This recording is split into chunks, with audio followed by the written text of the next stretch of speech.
Bonjour et bienvenue dans cette vidéo, pour cette édition de l'actualité du Real Madrid, en ce mardi 26 septembre 2023.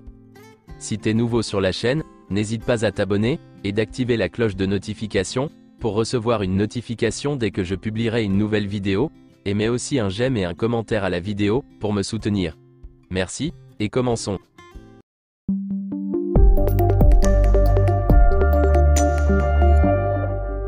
Le Real Madrid retombe les pieds sur terre. Après un parcours sans faute depuis le début de la saison, les Merengues ont été sèchement battus par l'Atlético Madrid, 3-1. Le buteur côté Real Madrid est Toni Kroos, d'une belle frappe lointaine. Cette défaite fait d'ailleurs le bonheur du FC Barcelone, qui prend les commandes de la Liga. Voici quel était le 11 de départ du Real Madrid, avec 5 milieux de terrain, et un ailier, pas d'attaquant. C'est incompréhensible. Voici quelques déclarations de Carlo Ancelotti après la rencontre. Tout est de ma faute. Le système ?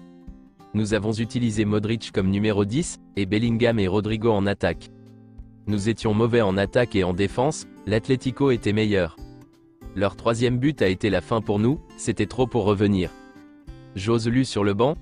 Je pensais que nous aurions mieux contrôlé le ballon avec un autre milieu de terrain. Mais ce n'était pas le problème, c'est la défense qui a posé problème. Je ne parlerai pas des joueurs en particulier, mais nous avons été mauvais en défense. Ils ont marqué 3 buts similaires. Nous n'étions pas bien placés dans la zone. Pas de but ? L'Atlético Madrid est l'équipe qui défend le mieux en Espagne. Mais notre problème n'était pas l'attaque, mais la défense. Kroos et Modric ? Je voulais garder le ballon. Et Tchouaméni avait besoin de se reposer, après avoir joué beaucoup de minutes. Tchouaméni avait joué beaucoup de minutes, y compris avec son équipe nationale. Le remplacement de Modric ? Il n'a pas bien joué tout comme ses coéquipiers. Le blâmer, c'est de la folie. Je ne changerai pas le système. Ce match nous aidera à corriger certaines choses. Nous avons gagné 6 matchs sur 7, et nous avons marqué à chaque fois. L'Atlético Madrid a marqué ses 2 buts, et tout est devenu difficile. L'Atlético est l'une des équipes qui défendent le mieux, pas seulement en Espagne. Ils sont très bien organisés et forts dans les duels. Il n'est pas facile de trouver des espaces. Nous avons essayé de l'extérieur de la zone, et nous avons manqué d'efficacité. Le problème n'a pas été offensif, mais défensif. Ce n'est pas un problème de joueurs, mais de fragilité défensive que nous n'avions pas lors des premiers matchs. En 6 matchs, nous n'avions encaissé que 3 buts, alors qu'en 45 minutes, ils en ont marqué 3 contre nous. Nous avons été fragiles. Vinicius Junior souffrait d'une gastro-entérite, et c'est pour ça qu'il n'a pas pu jouer contre l'Atlético Madrid. Diego Simeone n'a remporté que 6 derbys madrilènes en Liga, et 5 d'entre eux contre Carlo Ancelotti. Si Jude Bellingham n'a pas pu sauver, pour une fois, le Real Madrid lors de son déplacement sur la pelouse de l'Atlético Madrid, l'international anglais a quand même réussi à faire parler de lui de bien belle manière à l'issue de la rencontre. Souvent sauveur, Jude Bellingham s'est cette fois-ci érigé en gentleman. À l'issue de la rencontre assortie de la première défaite de la saison pour le Real Madrid, le joueur de 20 ans a quitté le terrain du Metropolitano découragé, mais avec un geste de grand respect que les supporters des Colchoneros ont apprécié.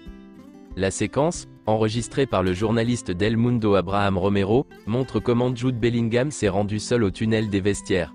En arrivant à l'endroit où se trouve le grand symbole de l'Atlético de Madrid, le joueur du Real Madrid a décidé d'en faire le tour, pour éviter de marcher dessus. Un geste très respectueux qui montre que même dans la défaite, la nouvelle star madrilène garde la classe. Le commentateur de Real Madrid TV a exprimé sa vive frustration, à la suite de la défaite de la Maison Blanche face à l'Atlético de Madrid. Il a critiqué de manière sévère l'arbitre Alberola Rojas, qui serait corrompu. Le journaliste madrilène a particulièrement remis en question 3 décisions de l'arbitre. Il a contesté le premier but d'Alvaro Morata, affirmant qu'il était entaché par une faute manifeste sur Jude Bellingham, au début de l'action. De plus, il s'est indigné du but refusé à Eduardo Camavinga juste avant la pause, en soutenant que le hors-jeu d'Antonio Rüdiger était purement circonstanciel, étant donné que ce dernier était accroché par Hermoso, et qu'il n'influençait pas le jeu, selon lui. Face à 3 décisions arbitrales qu'il considérait comme erronées, le commentateur de Real Madrid TV a exprimé sa frustration en critiquant sévèrement l'arbitre Alberola Rojas. Dans ses remarques, il a souligné les supposés liens entre cet arbitre et Enriquez Negreira, un ancien responsable des arbitres suspectés de corruption, en raison de paiements généreux reçus du FC Barcelone en échange de ses conseils, et de sa participation à la désignation des arbitres pour les matchs officiels. Même si le juge a parlé de corruption systémique, ces arbitres continuent de pratiquer. il n'a même pas le niveau pour arbitrer des matchs régionaux, termine le commentateur. Voici quelques photos de la séance d'entraînement d'hier, pour préparer le match face à Las Palmas demain. Selon Marca, Vinicius Junior va jouer contre Las Palmas demain. Le Real Madrid sera plus patient avec Arda Güler, pour ne pas prendre de risques. Le match entre Séville et le Real Madrid se jouera le samedi 21 octobre. Rappelons que la légende du Real Madrid Sergio Ramos joue à Séville cette saison. Ce sera le premier match après la trêve internationale. Vinicius et Rodrigo ont été convoqués par le Brésil pour les prochains matchs de qualification à la Coupe du Monde. Luka Modric a été appelé par la Croatie pour les prochains matchs de qualification à l'Euro. Carlo Ancelotti a demandé des renforts en attaque et un latéral droit durant l'été, mais ils ne sont jamais arrivés. Carlo Ancelotti a donc été contraint d'inventer une équipe de milieu de terrain, plus par obligation que par conviction. La paire de milieux de terrain Kroos et Modric ne plaît plus à Florentino Pérez, le président l'a fait savoir à Ancelotti à plusieurs reprises, au cours de la saison dernière.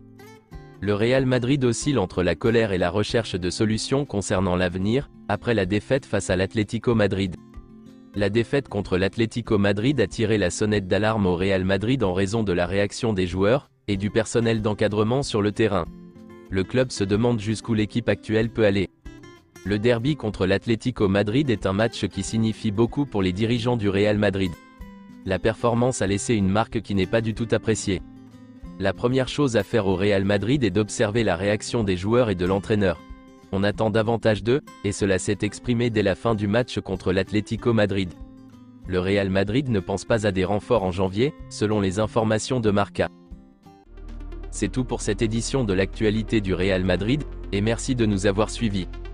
Abonne-toi si t'as aimé la vidéo, mets un j'aime, et à la prochaine pour plus d'infos sur le Real Madrid.